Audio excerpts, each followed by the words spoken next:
I'm Lisa Mitchell Haynes, a Republican Governor of Oklahoma candidate, and I'd like to tell you about some of my top goals.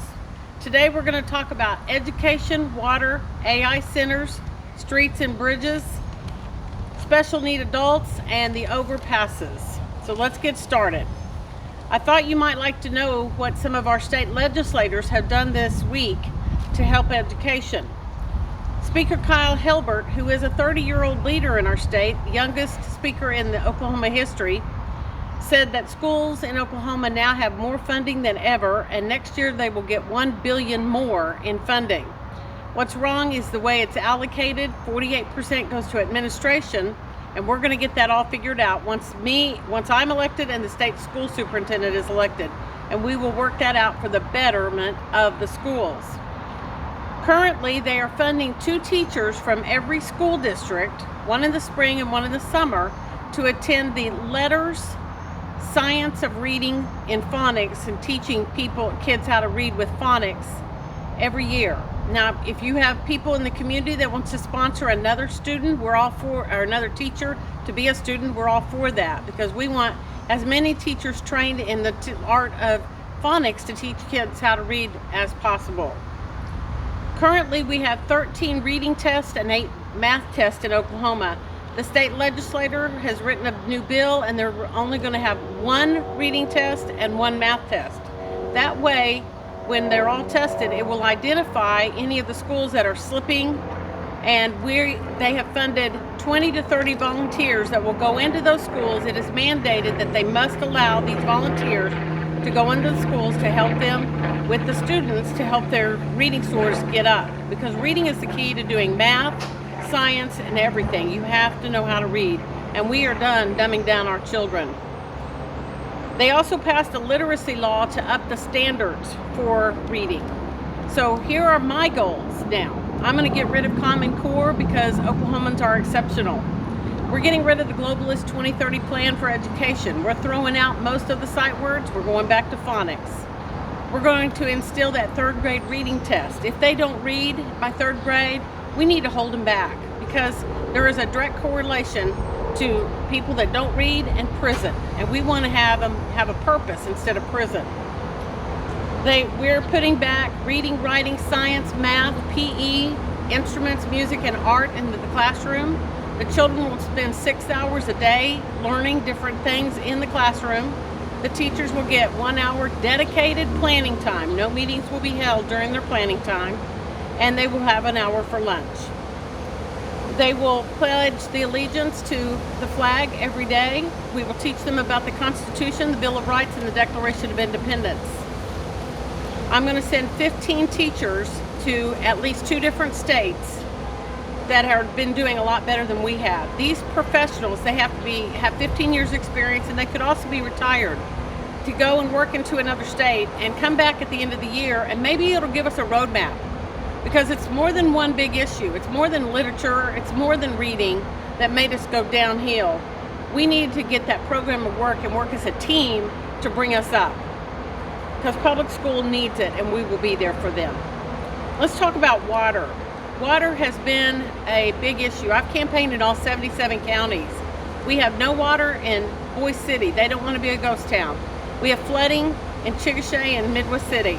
We have polluted rivers in the Illinois and the Kiamichi River. We have dams that are failing. We have infrastructure problems and treatment problems. You may have heard that Tonkawa was without water for 10 days. Piedmont has just announced 3 days ago that they're having water problems too. I mean, like no water. So you've got to have a governor that will talk about solutions, or nothing happens. And Oklahoma, water is life. And I'm going to have a water symposium in April of 2027, because April brings rain showers that bring May flowers. And we're going to talk about what these water issues are and try to find solutions within Oklahoma. Right now in Kingston, one of the tribes built a new Hard Rock Hotel and 750 homes on Lake Texoma. They had to have their own wastewater treatment system, and it's so big that they went to Kingston and said, we're going to cover half of the Kingston infrastructure. Wow, what a partner that is. I told the city and the county to go to that tribe and say, can we make that wastewater treatment system a little bigger and include all of Kingston. Wouldn't that be a great partnership? Now, I know there are partnerships like that in Oklahoma that are willing to help solve these water issues. We've just got to find them. And because of the water issues, I am not for adding any more AI centers right now because they take so much water. In 2023, Loudon, Virginia had 200 AI centers. The AI centers took every drop out of the water aquifers, and all the people had to start buying bottled water. How would you like to have bottled water to take a bath? Wouldn't that be a pain? Well, I'm going to protect you for that. And then we were talking about electricity, and they claim that they're not going to make your electricity go up. But listen to this. There's a new study out of the University of Cambridge. They've been studying these AI centers, and they raised the temperature 16.9 degrees, 6 miles in every direction around that AI center. Imagine your heating bill or your cooling bill in July and August when it's 95 or 102 in Oklahoma, and you add 16.9 degrees to that. But think about how hot it is going to be to walk on that ground, the animals, the pavement, the trees. It's going to be so hot around those AI centers. You can look that up. It's a University of Cambridge study. Now let's talk about streets and bridges. Charles McCall, a candidate for governor, says that when he started in the legislature in 2013, we had the 47th worst streets and bridges in Oklahoma. I think that's probably pretty true even now. But he says under his strong leadership, we're now the 5th best roads and bridges in Oklahoma. I think you know that's not true. So what else is that career politician telling you about that's not true? So my number one goal is to help cities and counties fix the streets and bridges that have been left neglected. I met one county commissioner that only has $50,000 to put towards roads and bridges every year. Pretty much he's going to fill potholes and cracks and maybe replace a street sign. That's all he has. So once again, we're going to have some people working together to get these streets and bridges fixed. And you can count on me. I'm going to work with you all and do that for you. And then I'm going to go to the insurance companies once the streets and bridges are fixed and make them lower your premium rates because you have better roads to drive on. Special need adults. We want to give you something that gives you hope and a purpose because you are valuable and critical to the state of Oklahoma, and we love you. So I'm going to have roundtable discussions in March of 2027. So if you've worked with a special need adult, if you're a parent of one, if you employ them, we need to hear from you. You're the experts. You may not think it, but you know more than I do, and I need you to be at this roundtable discussion. We also want to hear from employers that are willing to employ special need adults.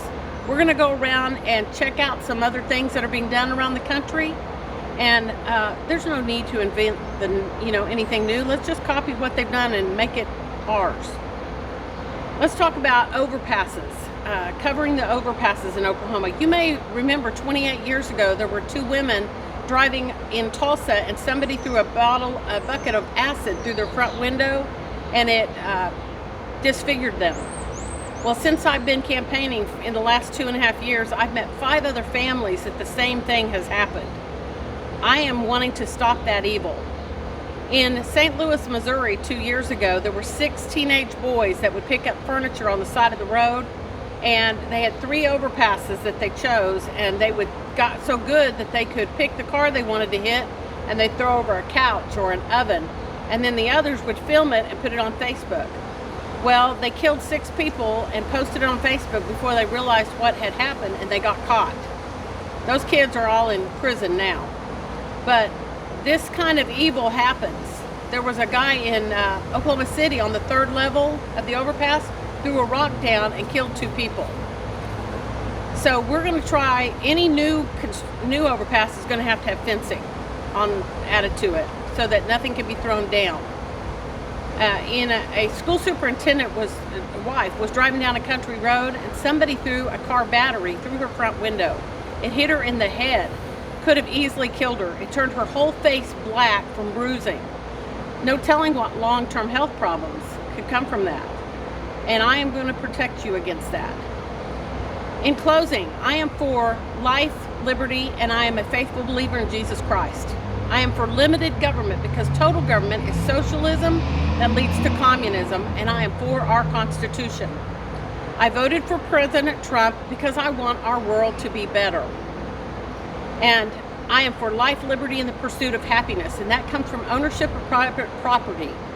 And I will protect you against the Trans-Texas corridor that's trying to build a swath through Oklahoma linking Mexico, the United States, and Canada. We deserve to have borders. We don't want to be like overseas where they don't have borders, where the European Union has taken over. The UN will never take over this country. NAFTA will never take over this country as long as I am protecting you. And I will protect you, and I know the signs of it, and I will be your guard for that. And I'm the only governor talking about these issues that I just talked about. And so my name is Leisa Mitchell Haynes. You can reach me if you have any questions at info@mitchellhaynes.us. That's MITCHELLHAYNES.us. If you want me to come and talk to your group, time is kind of nearing the end because the vote is June 16th, and I humbly ask for your vote, your prayers. I'm trying to get 1,000 donors by the last day in May. If you can donate $1 to $3,500, that's the most you can give.